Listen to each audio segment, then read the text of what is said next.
In today's video, I'm going to teach you how to duplicate a timeline in DaVinci Resolve. If you want to create a backup version of your edit, test a different idea, or make changes without affecting your original sequence. Duplicating a timeline is a very useful feature. It gives you a separate copy of your existing timeline so you can continue editing with more confidence and flexibility. To begin, go to your media pool. This is where your project assets are organized, including your clips, bins, and timelines.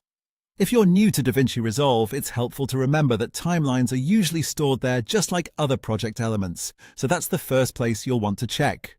Once you're in the media pool, locate the timeline you want to duplicate.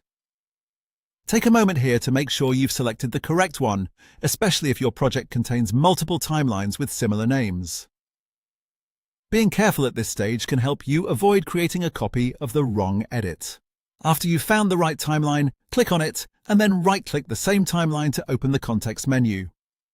This menu contains several options related to that timeline, and the one you're looking for is the duplicate option.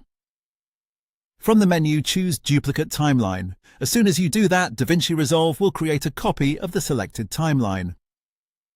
The duplicated version will usually appear in the media pool alongside the original, making it easy to spot and start using right away.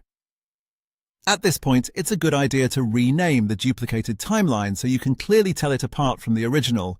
For example, you might rename it based on the version you're working on or the type of changes you plan to make. This can help keep your project organized, especially when you create multiple versions during the editing process. That's all it takes to duplicate a timeline in DaVinci Resolve.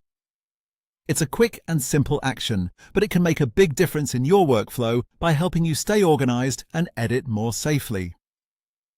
Whether you're experimenting with a new cut, saving a revision, or preserving an earlier version before making major changes, this feature is something you'll likely use often. Thanks for watching, and now you know how to duplicate a timeline in DaVinci Resolve.